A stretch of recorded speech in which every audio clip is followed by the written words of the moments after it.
Good afternoon, ma'am. Welcome. Come on in. How you doing today? I'm fine, thank you. Just raise your right hand. You do solemnly swear that the information you are about to be the truth, the whole truth, and nothing but the truth, so help you God. Yes. All right, thank you. Go ahead and have a seat there. Make yourself comfortable, and you get seated if you just relay your report. Thanks. My name is Sonia, Sonya, Burden, Burden. Okay. Thank you. You may proceed. Thank you, Judge. Could you state your name for the jury, please? Sonia Burden. And, ma'am, could you scoot up a little closer and move the microphone closer to you? Thank you. Sonia Burden. Thank you. And Ms. Burden, back in the year 2003, where were you employed? I was employed at the Avenue Women's Clothing Store Okay. And how long had you been employed by the Avenue? for 2 years. And which location did you work at? Where I worked at several locations, but Northwest Plaza, Creek Core, St. Charles Rock Road, and the last one was the Clock Tower. Okay. And how long did you work at the Clock Tower location? About 7 months. And when you worked there, did you work with someone by the name of Cherie Holder? Yes.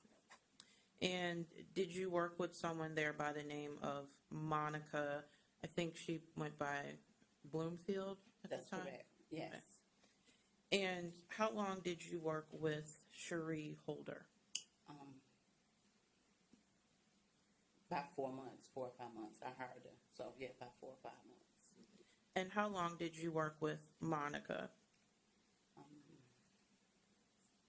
November 2003 until July of 2004. Okay. And what was your title at the store? I was the general manager. And what about Cherie Holder? A part-time associate. And Monica? She was my assistant manager.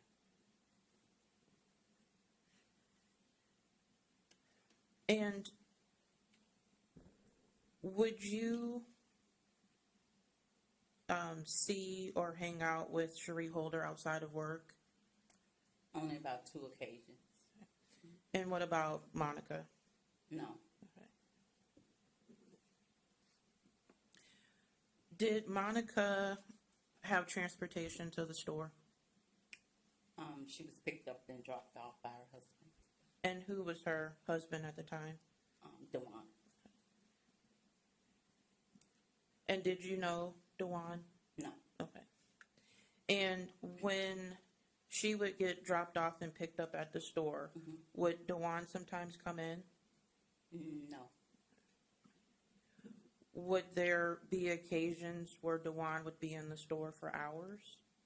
No. He would sometimes drop off lunch tour, but he would come and go.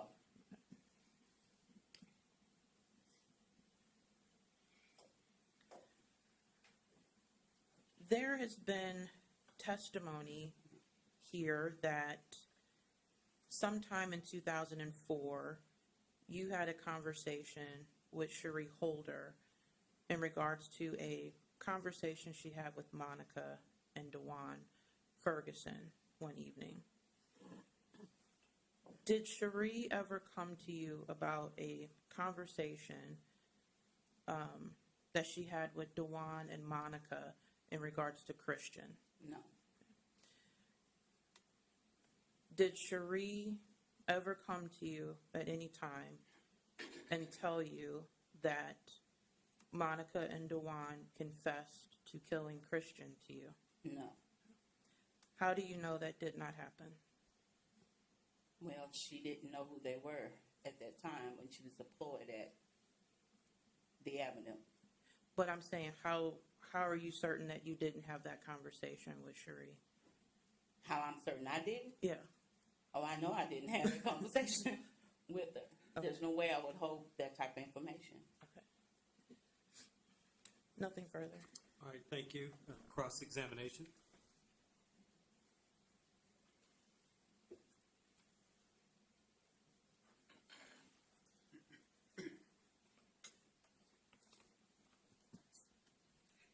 Hi, Ms. Willis. Hi. So you indicated you did work with Cherie Holder That's correct. I hired her as a part-time associate. for several months, Mm-hmm. and Cherie worked with Monica. That's correct. And Cherie reported to you sexual harassment involving Dawan and Monica, correct? That's correct. And she indicated how they were pursuing her for a three-way relationship. That's correct. And she told you about how they were dropping off lingerie and sex toys, That's correct. and that it was reported to corporate. That's correct. Were you friendly with Cherie? Friendly as... Did you get along with her? Oh, yes. Yeah. Oh, yes. She was good. Good girl. Were you closer to Cherie, closer with Cherie or with Monica? Cherie. And the two of them knew each other. That's correct. Nothing further. Thank you. Any redirect? No. Our witness may be released. Yeah. All right, thank you, ma'am. You may step down. All right, the defense may call the second witness. I call Monica Mitchell. All right, thank you.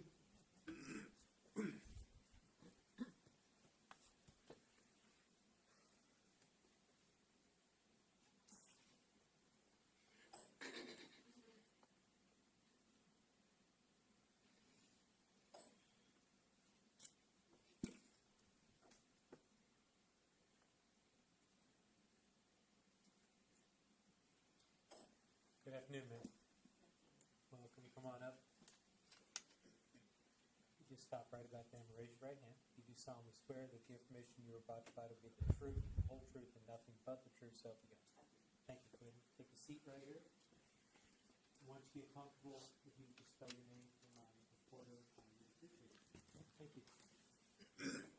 It's Monica, Monica, Mitchell, Mitchell. All right, you may proceed. Thank you. Good afternoon. Good afternoon. Miss Mitchell, was there a time where you lived with Dawan Ferguson? Yes. Okay. And what addresses did you live with him at? St. Vincent and,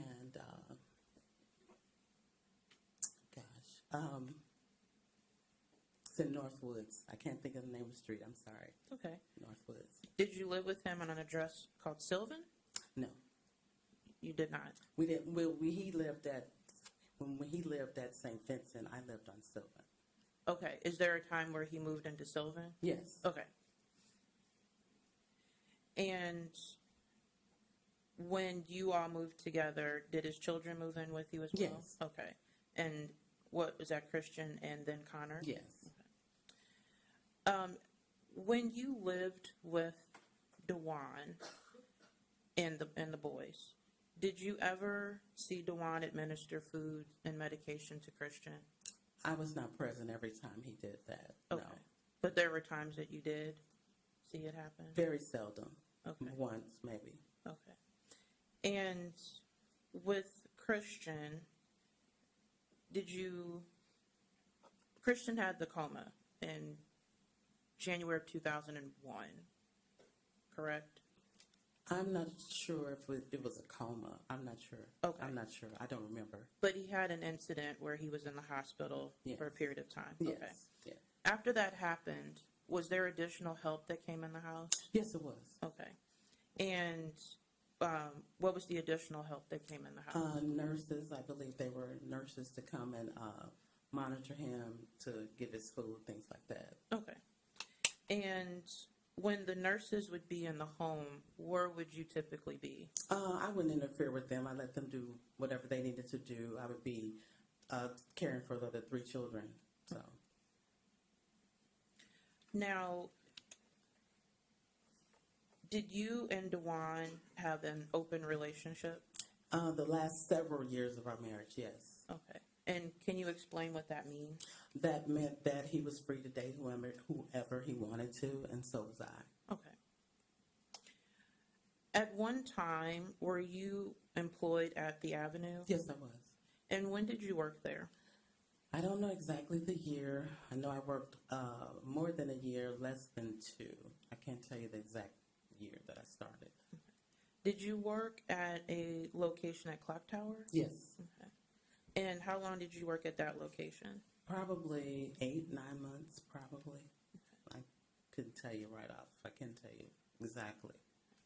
And who was the store manager when you worked there? Sonia. And was she always the store manager when you worked there? Yes. Okay. And how would you get to work? Got dropped off by the defendant, Mr. Ferguson. Okay. And would he pick you up? Yes. Okay. And would there be times when he would come inside the store? No. So was there ever a time when he dropped you off or picked you up, he'd be in the store for? No. He just dropped me off and left. Okay. Did you have a co-worker at the store by the name of Cherie Holder? That name's not familiar to me. Okay. Do you know anyone by the name of Santana Contreras? No, I don't. Okay. Going into the night of June 10th into June 11th of 2003, the day before Christian went missing, was he alive? Yes. I know it's been about almost 20 years now, but do you recall that day or night going into June 10th into June 11th of 2003, anyone mentioning to you something about Christian's G button? No. Had you ever seen his G button come out before? I know that it did because his father would put it back in. Okay. Going into the night, again, on June 10th to June 11th of 2003, did you see or hear anything unusual that night in the house? No, I did not. Okay. That night, did everyone go to bed at their normal times? Yes, they did. Okay. And what time, if you can recall, that you woke up the next morning? I woke up because of a phone call, and I'm not sure exactly what time it was because I didn't look at the clock. Okay. And who called you? Mr. Ferguson.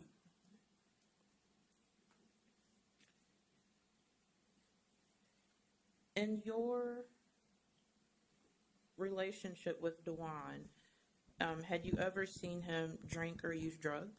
No.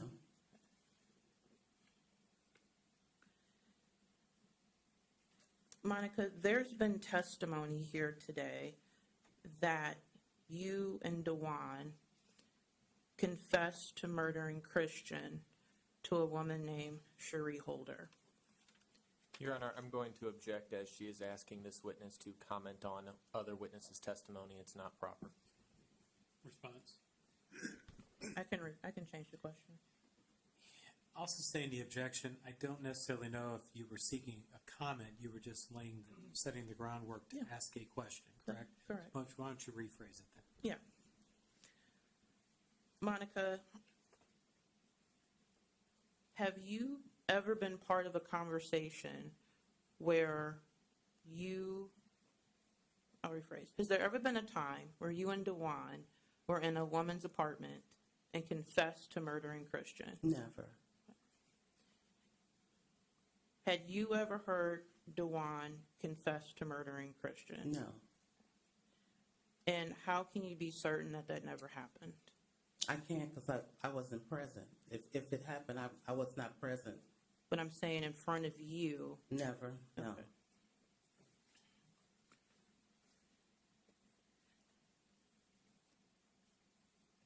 The night that Christian was sick, and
You lived in that household with Dawan Ferguson, right? Yes.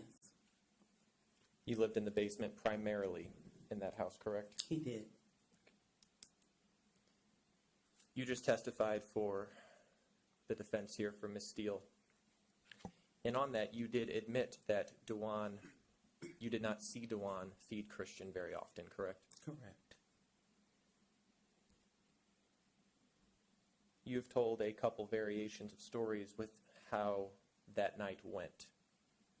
You told the police at the time that you did not see Dawan all night.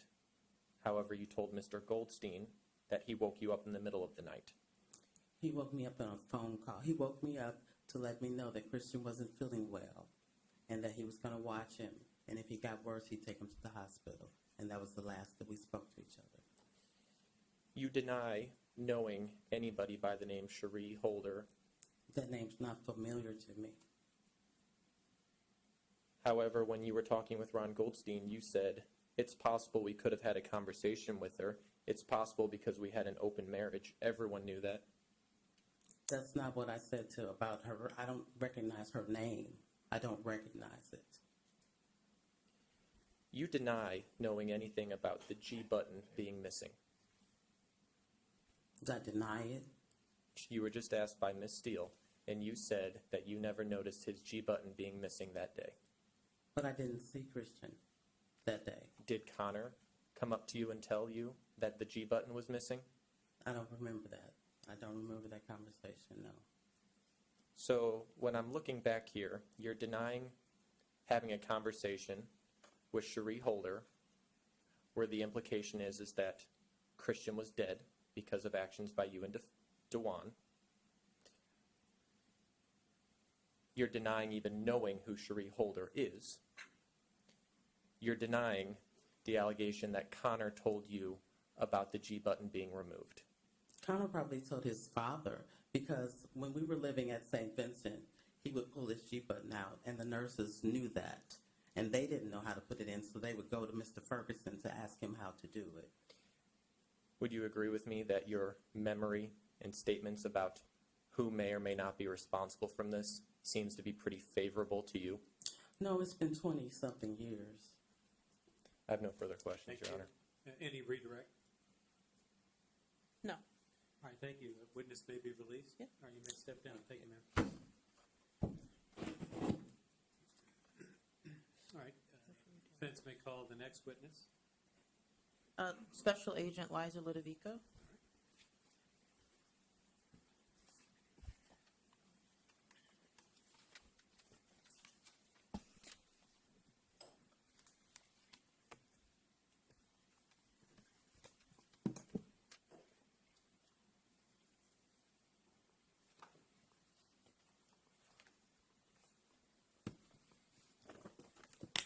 Hello, Special Agent. I think you know your way up here, man. Thank you. Just raise your right hand again. You do solemnly swear that the information you're about to utter will be the truth, the whole truth, nothing but the truth, so help you God. Thank you. Please proceed.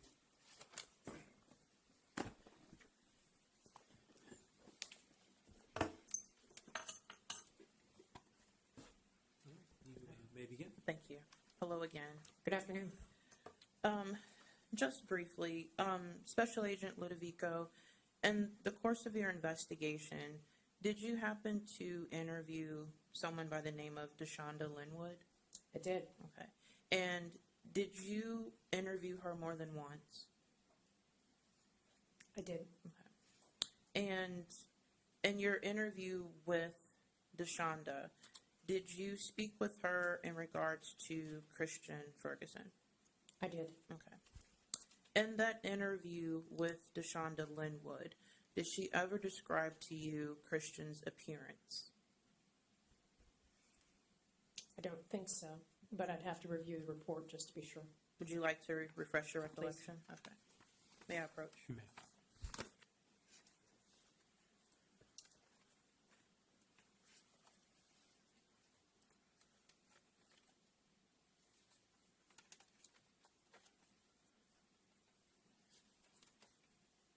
I'm going to read the whole thing because you're asking about appearance. Right. Okay. All right. Just to be clear.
Thank you. Has your recollection been refreshed? It has. Thank you.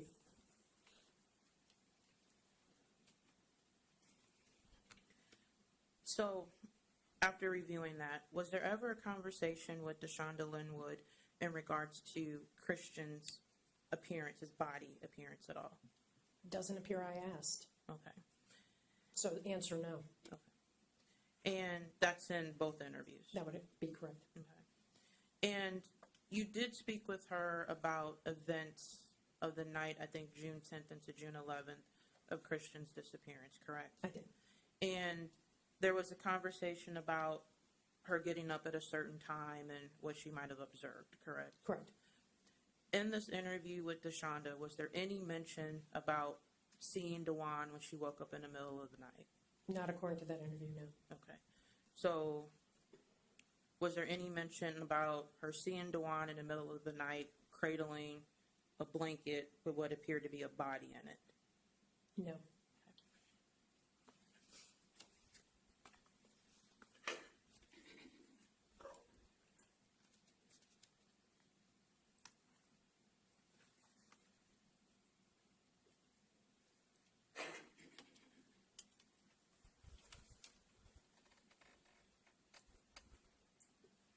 One moment, Judge. Sure.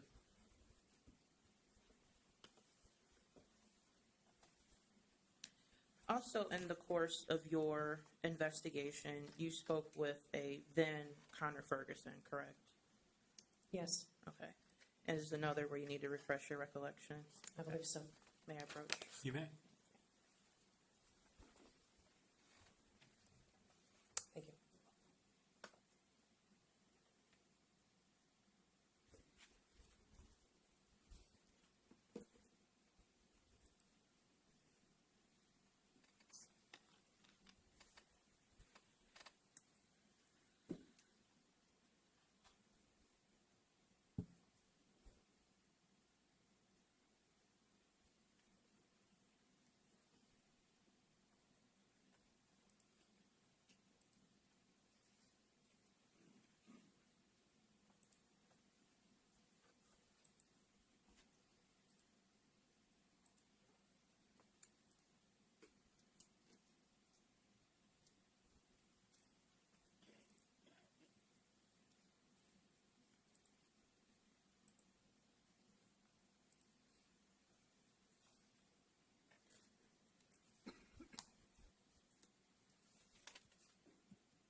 Welcome. I'm sorry. Is your recollection refreshed? Thank you. Yes. That interview that you did with then Connor Ferguson, if you look at the date, was just some months later. I looked at the date. It was November of 2003. Correct. So way closer in time than it is here today, correct? Yes. And when you spoke with then Connor, you spoke with him about the night into the morning of Christian's disappearance and what he might have observed and seen? Yes. Okay. Did Connor mention anything to you about his brother Christian being taken out of the room and hearing some struggling sounds or anything else in the living room or kitchen? He did speak of him being taken out of the room. Okay. But what about some sounds that sound like choking or struggling sound? He spoke of moaning in that report. Okay. But I'm saying about any choking sounds and then a whimper? Specifically, that's not documented in the report. Okay.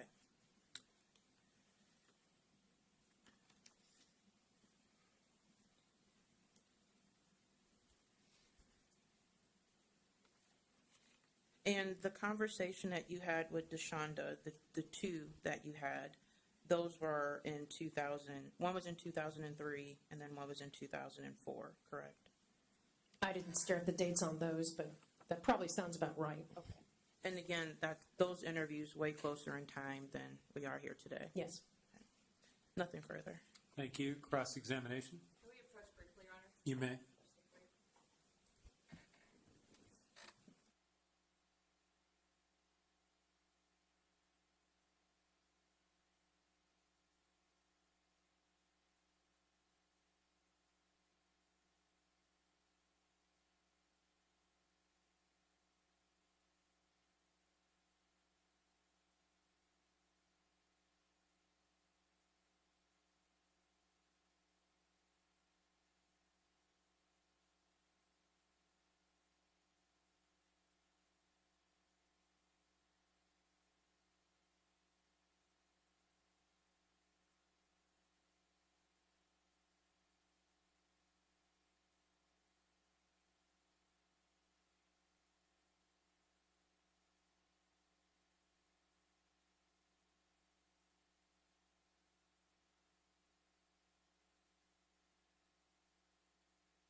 Thank you.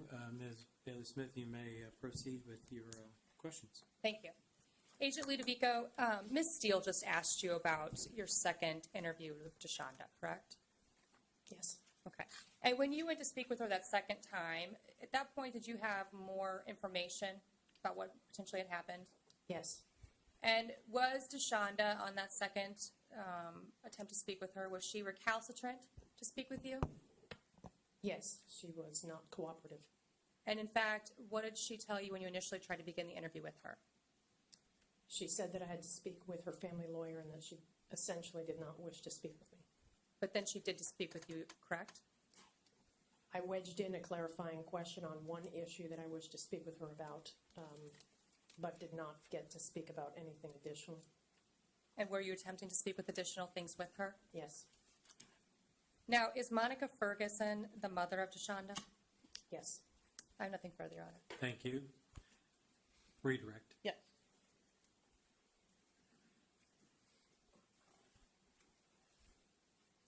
Agent Ludovico, when you spoke with DeShonda the first time in October of 2003, where did you speak with her at?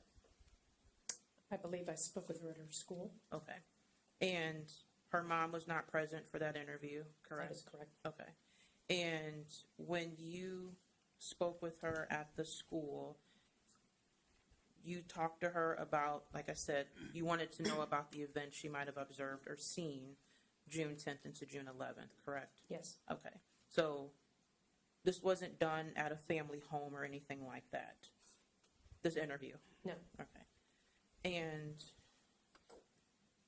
when you talked to her the first time at the school, did she mention anything about talking to an attorney? Or No. you talked to her lawyer? Not the first time. Okay. Nothing further. All right, thank you. Witness may be released. All right, you may step down. Thank you. Safe travels. Thank you.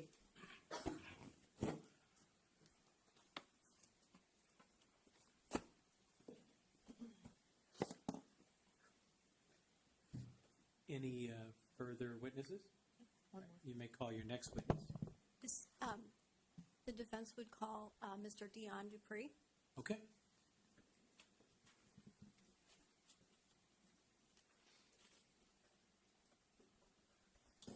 Hello, sir. Come on in. You're Mr. Dupree? All right, welcome. Come on up. Can you just come right here? That's good. Raise your right hand. You do solemnly swear that the information you're about to provide will be the truth, the whole truth, nothing but the truth, so help you God. Yes? All right, go ahead. Take a seat here. Make yourself comfortable. Once you get settled in there, would you spell your name for the recorder, please? Dion. Okay. And sir, make sure you answer yes or no. The court reporter can take down hums and things, okay? Okay, yes, sir. Great, thank you. All right, whenever you're ready, you may proceed. Thank you, Judge. Good afternoon. Good afternoon. Can you please state your name again for the jury? Dion Dupree, And how old are you today? 29, And how are you employed? self-employed, All right. How old were you back in June of 2003? 10, During that summer of 2003, where were you going during the day? day count, Day camp? What hours did you attend the day camp? from 6 to 5:30, 6 a.m. to 5. Where was that day camp located? I believe North Skinker and Page. And sir, can you move that microphone a little bit over so we can hear you better? No, the other way. Yeah, there you go. Just, Yes, sir. all right, Gotcha. thank you. You said it was near Skinker and Page? Yes, yes, ma'am. Okay. And did you go to day camp on the morning of June 11th, 2003? Yes, ma'am. Who took you to camp that day? My mom, And what time did she drop you off? 6 a.m. Going back to that day, did you see something memorable? The truck taking off, only thing I seen. The truck taking off? Mm-hmm. So you said a truck taking off. Can you describe the vehicle a little bit more? A rude SUV. What was it? A rude SUV. Okay. May I approach? You may.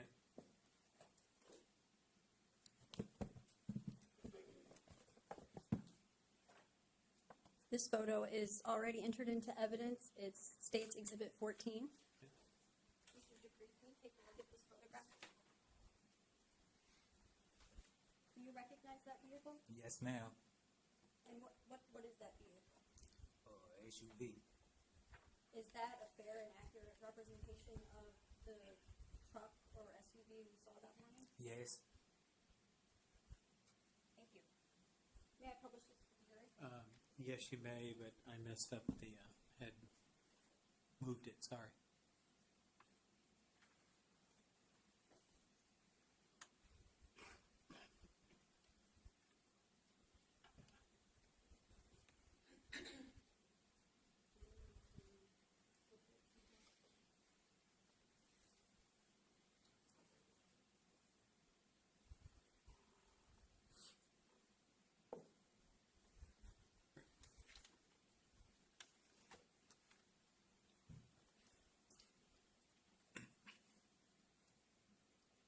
How certain are you that you saw that SUV drive off that morning? I'm positive. I seen it.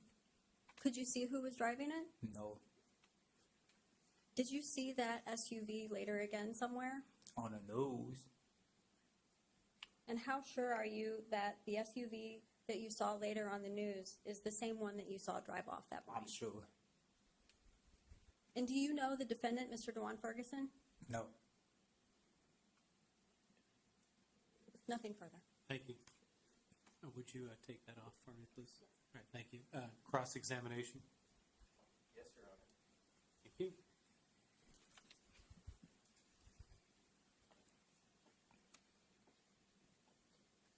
Good afternoon, Mr. Dupree. Good afternoon. You just testified that you saw a maroon truck driving off from daycare that day, correct? Mm-hmm. How old were you then? 10. 10? It's funny that you said that you saw a maroon truck because when you were deposed, you said it was a car that you couldn't describe speeding off. You were interviewed by the police. Objection Hold to on a the second. question? Well, yeah, what was that? If you wish to impeach, you may want to visit with him about his deposition. Sure, Your Honor. So objection sustained. Ladies and gentlemen, that question as well as the answer will be stricken from the record, and please disregard it. So why don't you start over with that, please? Do you remember coming to the conference room in my office a couple weeks ago? Yes, sir. I remember you. And do you remember defense counsel asking you about what you observed that day?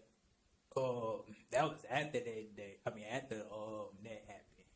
It was another car that was parked. Yes. That's the car I was talking about. Sir, listen, hang on a second. He asked you a question about, do you recall being at his office? Oh, yeah. So let him go ahead and ask the next question. Go ahead. May I approach the witness, Your Honor? You may. Thank you. Yeah, Dion. 25, 11 and 12. Okay. You see right down here, just 25. Okay, just read it quietly to yourself. And then move up here to the first one. And then you see where it ends at around line 6 or 7.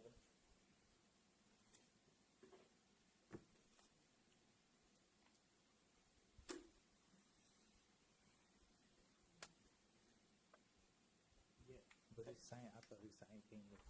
Hold on 1 second, sir. Wait to the next question, okay?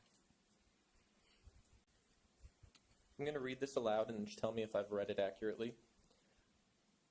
I don't remember the car. I remember the car, but I ain't talking about the parked car. I'm talking about another car that drove off on the lot after it happened. We didn't see him get kidnapped, but I'm just saying, like you see a car driving fast that's across the street. Did I read that accurately? Mm-hmm. Is that yes?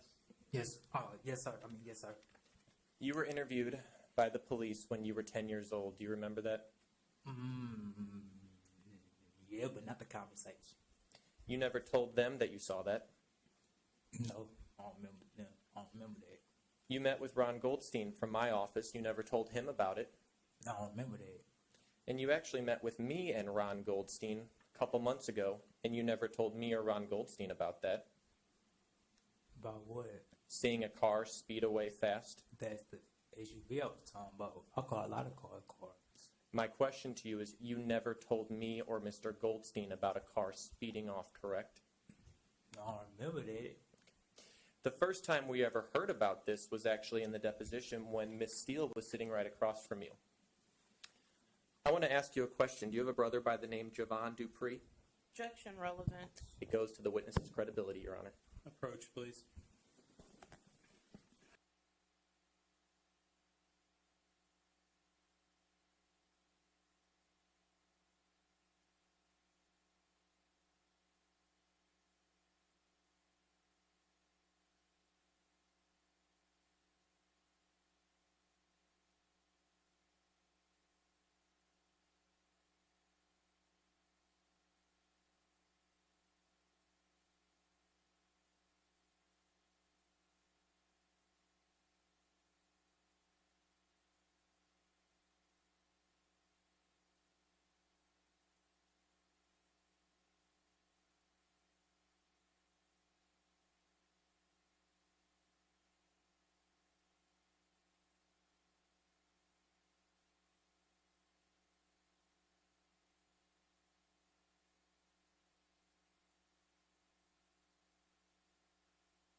Okay. You may.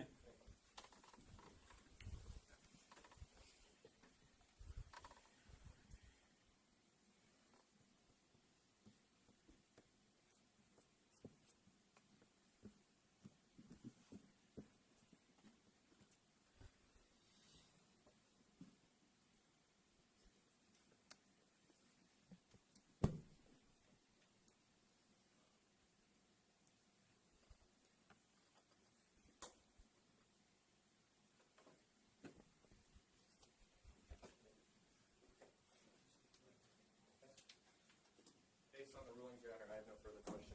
Okay, thank you. Anything else? No, Your Honor. I'm sorry. Anything else? All right. Thank you, sir. You may step down. You're free to go. Okay, yes, sir. Have a good day. You too. Have a good day. All right. You may call your next, the defense's next witness, please. John Rogers. All right. You go ahead, sir. You're free to go.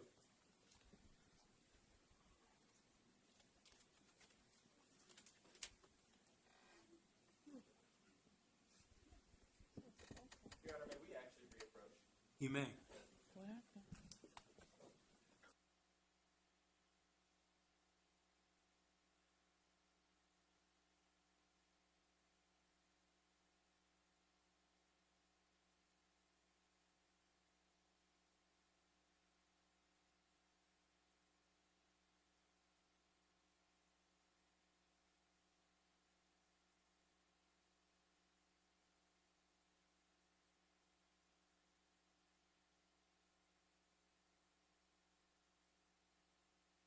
You're free to take your stretch break right now. Thank you.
Just tell them you're busy. Sorry, I thought I turned it off. Sorry, you may proceed. Thank you. Good afternoon. Good afternoon. Could you introduce yourself to the jury, please? Good afternoon. My name is John Rogers. And what is your occupation? I'm a criminal defense attorney And how long have you been a practicing attorney? for 29 years, And what states are you licensed in? both Missouri and Illinois. And Mr. Rogers, how many jury trials have you conducted? Approximately 150. And how many depositions have you conducted in your career? Tough to say exactly. Somewhere close to 1,000, I would estimate. And does that number include deposing or speaking with children? Yes. When you are deposing or speaking with children, do you use any special protocols? Seminars that I've attended and experience tells me that the less confrontational or threatening you are to a child, the more information you tend to elicit. So they tend to be, those depositions tend to be on the friendlier side. And why do you do that? Because during the course of a deposition, you're trying to create an environment where you get truthful information and as much information as you possibly can. Do you do anything else to make sure that a child you're speaking to is comfortable speaking with you? Yeah, I mean, you can ask them questions about their comfort, and you would also, you would ask them a number of questions. You try to create an environment where they're comfortable. Sometimes family members are allowed to be present in the deposition. Sometimes victims' advocates from the prosecuting attorney's office are permitted to be in the depositions. People that are comfortable or create an environment that makes the child comfortable. With your training and experience, if you feel a child is not comfortable speaking with you, what do you do? A number of different things. You can certainly terminate the deposition, or oftentimes you proceed through the deposition anyway and try to get as much information as you possibly can. Those are the two options, of course. And did you, in March of 2007, happen to have a sworn interview of then Connor Ferguson? Yes, ma'am, I did. And who brought then Connor Ferguson to you? At the time, the legal custodian pursuant to the court was John Steffen and Dawan Ferguson.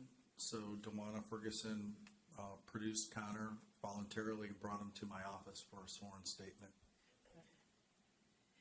And what was the purpose of the conversation with then Connor? I was aware of a change in a custodial relationship. It was called to my attention that Connor was going to be transferred through the court system back to the custody of his mother. Her first name was Theda. Her last name, I think at the time, was Wilson.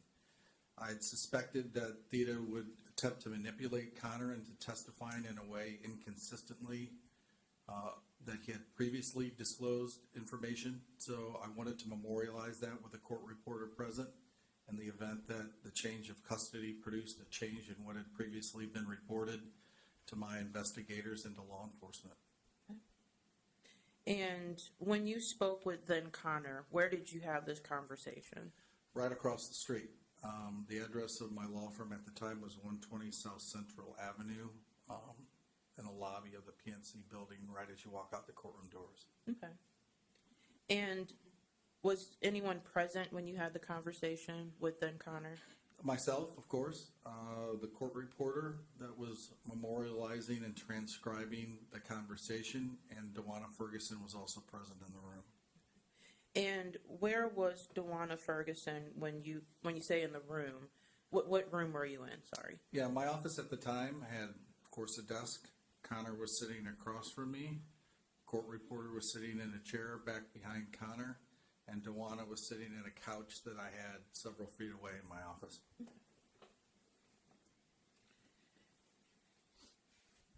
And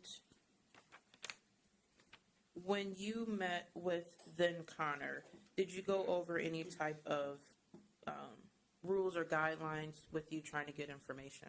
Sure. At the beginning of every deposition, you want to make sure that the record is clear, and that you're gathering information that is truthful information from the person that you're speaking to.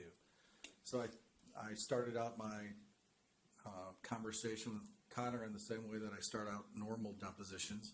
Do you understand what the truth is? It's important, especially when you're dealing with younger people. You don't want them guessing or speculating during the course of a deposition. So I would have and did explain to Connor I don't want him guessing. And then finally I gave Connor permission to correct me. If my questions were not understandable to him, I would have defined that it's my job to make my questions articulate and understandable to a person of your age. So if I'm speaking over your head or in a confusing way, let me know, and it's my job to rephrase my question so you understand it and are able to answer it truthfully. And do you recall at the time of this conversation how old then Connor was? I think he was approximately 12 years old. And you may have covered this. When you spoke with then Connor, did you go over what the difference is between the truth and the lie? I did. Okay. And what's your reason for doing that? I think I went over it several times just to make sure that I'm getting truthful information from him, that nobody told him what to tell me, and that he knew that he was under oath and what the oath meant. And so I went through that on several occasions, I recall. Did you let then Connor know that he did or didn't have to speak with you? I did. Okay. And was that decision on his own that he wanted to speak with you? I can't speak for Connor. I can tell you my observation is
They never did?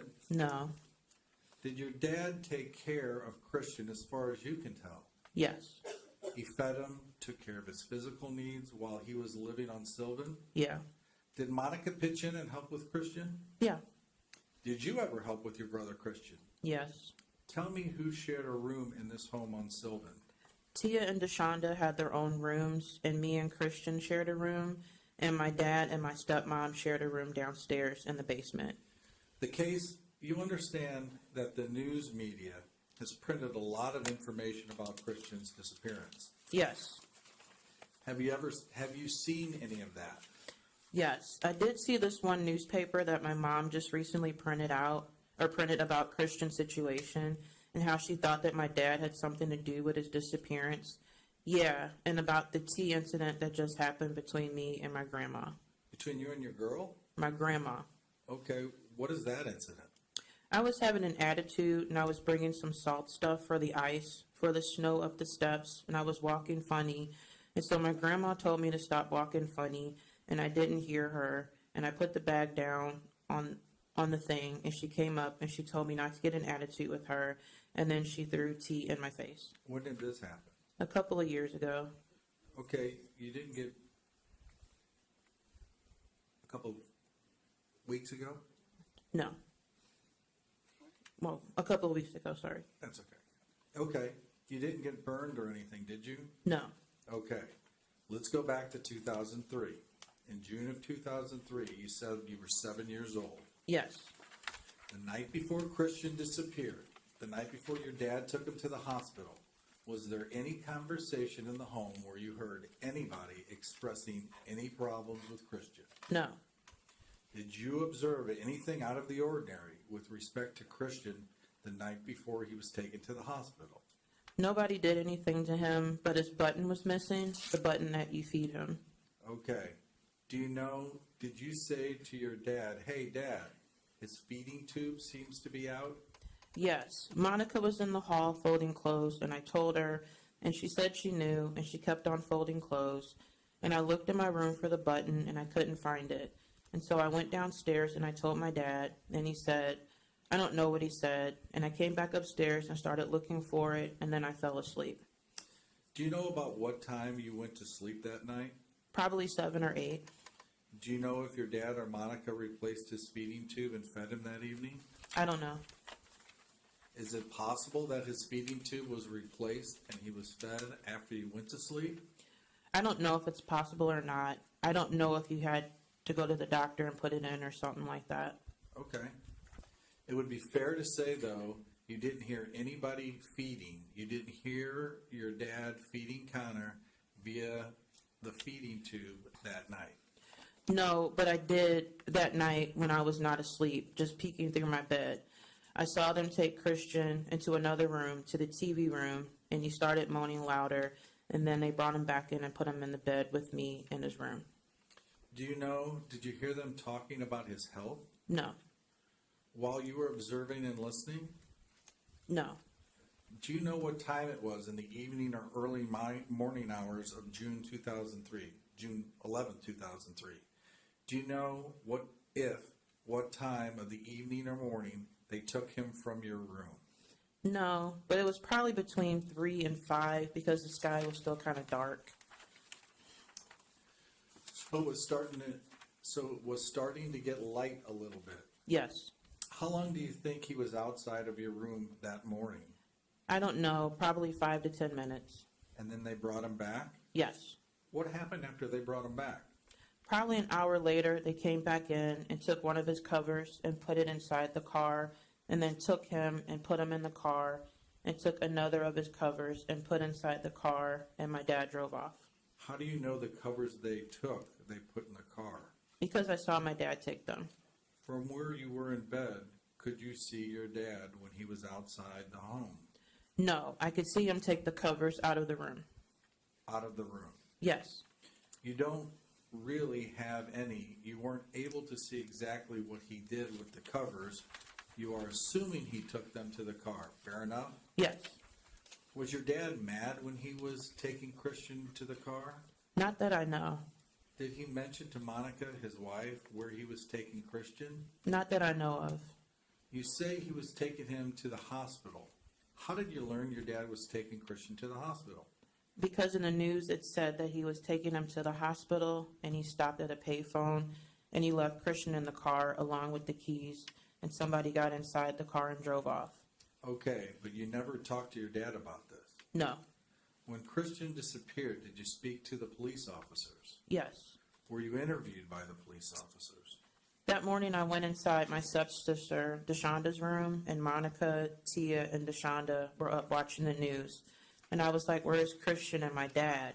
And they said they didn't know. So I went inside the TV room where the reporters and the police officers and stuff were, and they asked questions. What did they ask? Some of the same questions I asked? Yes. Do you remember what you told them? No, I don't remember what they asked or I told them. You didn't see your dad drive off with Christian in the car, did you? Yeah, I saw. I didn't see exactly who was in the car, but I saw from out my window the car driving up the hill.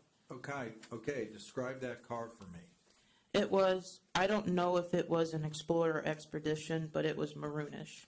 Okay, did you ever see your father mistreat Christian? No, Did you ever see your father withhold food from Christian as punishment? no, Did you ever see your father, Dawan Ferguson, strike Christian in any way? no, Did you ever see Dawan Ferguson threaten Christian verbally or yell at him? no. What is your opinion of what kind of care your dad provided for Christian based on what you saw? He provided the best care for my brother, and he didn't want him to go inside an institution or any other place, or the hospital mostly, where he was supposed to stay there for, his life. Was there some talk among family members about that you witnessed where they were trying to get him to put Christian in a home? No, Have you had any contact with your father, Dawan Ferguson, since the day Christian disappeared? yes, sometimes. It's rare, but yes. Sometimes he comes over to run errands for my grandma and grandpa, and I see him for a couple of minutes, and I say hi and hug him, and I say some jokes to him. You have not been allowed to go anywhere with just the two of you, have you? No. And you are currently living with who? My grandma and grandpa, John and Dewana Stephan, and my aunt and uncle, John and Nora Stephan. All right. And Dawana's your father's mother, your grandmother, right? Yes. Has your dad ever talked to you about the details of what happened that day, the early morning when Christian disappeared? No, or anything else like that, or drastic, or anything like that. What's your mother's name? Theda Thomas, her maiden name is Wilson. And she is married to who? Victor Thomas. And she has asked you a number of questions regarding what you observed in the hours before Christian's disappearance, I would assume. Yes. What did you tell her? I told her that I came inside his room and I found that his button was not there on him, and there was a drop of blood right next to where it was supposed to be. And I looked around the room for it and couldn't find it. And so I went out in the hall where Monica was folding clothes, and I told her that it was missing, and she said she already knew. And so she kept on folding clothes, and I went back in there, and I looked for it again, and I went downstairs to tell my dad, and I don't know what he said. And I came back upstairs, and I started looking for it again, and I couldn't find it. So after a while, I went to sleep. Now, your mom, you understand your mother, Theda Thomas, has spoken to the media on numerous occasions, correct? Yes. Have you seen her on the news? I don't know. I remember hearing my friends saying that they saw her on the news and at some places and fundraisers. One of the fundraisers to help Christian and stuff. Did she ever show you any news articles where she is telling people in the media what she thinks happened to your brother? I'm sorry, can you say that again? No problem. Did you ever see any newspaper articles or any paperwork where she has given an interview to the media and she wanted you to see what her theory was about concerning what happened to Christian? I saw a newspaper article in the American newspaper, and it was talking about Christian's disappearance and how she thought that my dad had something to do with his disappearance, and just recently the tea incident. Do you think your dad had anything to do with Christian's disappearance? No.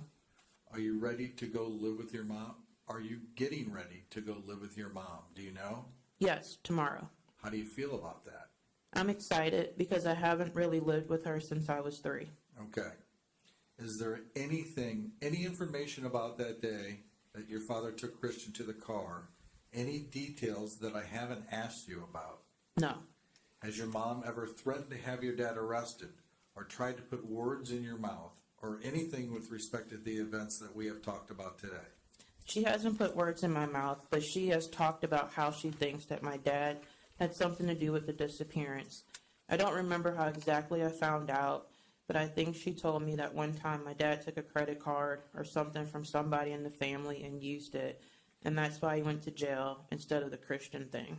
Does your mom say bad things about your dad a lot? No, just those. Yeah, she does. Because she really doesn't like him that much, and she didn't want him to have us or my grandma or grandpa. You have had visitation with her over the years a whole lot, haven't you? Yes. Does she spend any part of those visitations saying bad things about your dad and your grandparents? Not anymore since the recent hour in supervised visitation, but she used to. When I went over there for 6 hours over at her house, she used to talk about things that he did, and some of the stuff turned out not to be true that she told the police. What were those things? Do you remember? No, just the Christian thing that turned out not to be true. Okay, thanks for coming in. I wanted to get some of these statements down. Have you and I ever spoken before today? Not that I know of. And all the information that you conveyed to me was truthful, wasn't it? Yes. There is no secret information that you're holding out on me, is there? No. Nothing further then. All right, thank you.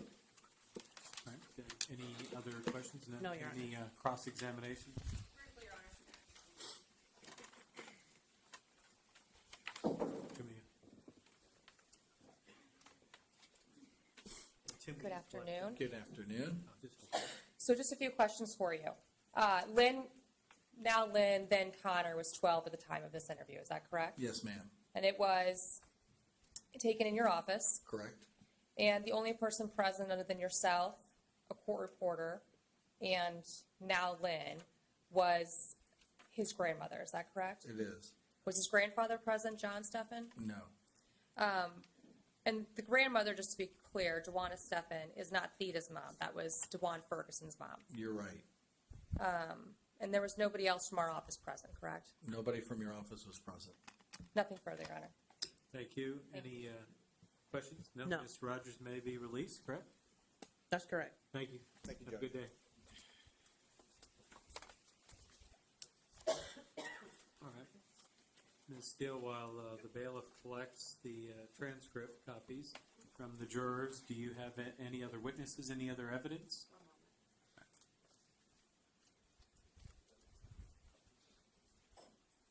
No, Your Honor.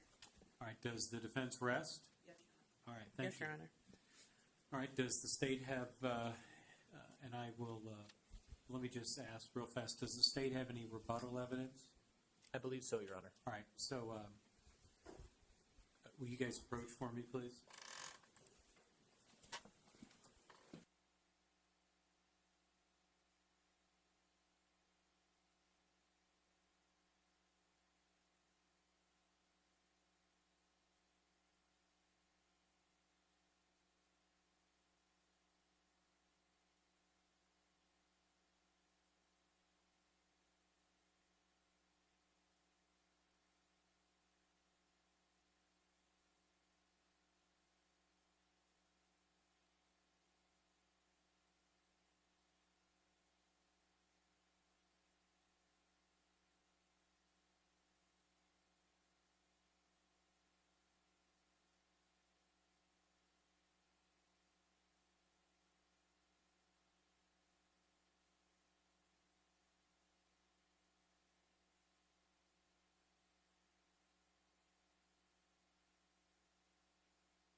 All right.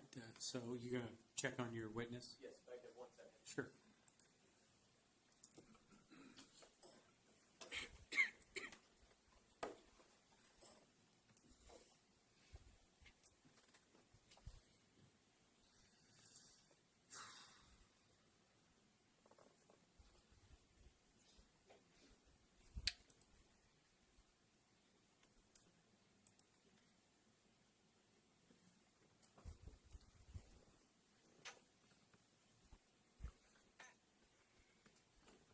Right. Your Honor, the state calls Ron Goldstein to the stand. Okay, thank you. Ms. Goldstein, come on in. Hello, sir. Good afternoon. Hi. If do solemnly swear that the information you're about to provide will be the truth, the whole truth, nothing but the truth, so help you God? Go ahead and take a seat, make yourself comfortable. Could you just spell your last name for the reporter, please? Golstein. You may proceed. Thank you, Your Honor. Can you please introduce yourself to the jury? My name is Ron Goldstein. And what was your most previous employment? 2 months ago, I retired as the chief criminal investigator for the St. Louis County Prosecutor's Office. And are you currently a part-time employee for the time being? I am. And it's still as an investigator role? Yes. Did you assist in the investigation of this case against Dawan Ferguson? I did. And did you have occasion to interview an individual by the name of Dion Dupree? I did. Did you meet with him once, twice, or more than once? 3 times. When you spoke with Mr. Dupree, did you ask him about the events of the early morning hours of June 11th of 2003? I did. And did you ask him about everything he had observed during that time period? Yes. At any point during your interviews with Mr. Dupree, did he ever tell you that he saw a red SUV speeding away from the scene? No. Did he ever tell you that he saw a vehicle at all speed away from the scene? No. And you asked him about everything he observed that day? I did. And what was the only thing that he told you he observed at the scene that day? He observed a goldish brown vehicle parked on Hodemont in the rear of the day camp building that he attended that he had not seen before that morning, ever before. So the only vehicle he told you he ever remembers seeing from that morning is the tan gold Malibu. That's correct. Nothing further. Thank you. Cross-examination? No question. Thank you. All right, Ms. Goldstein, you may step down. Thank Thank you. State have any further rebuttal evidence? No, Your Honor. The state rests.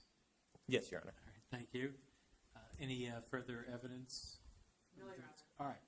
So, ladies and gentlemen, our work here is done for the day. What we're going to do now is the attorneys and I are going to work on the jury instructions.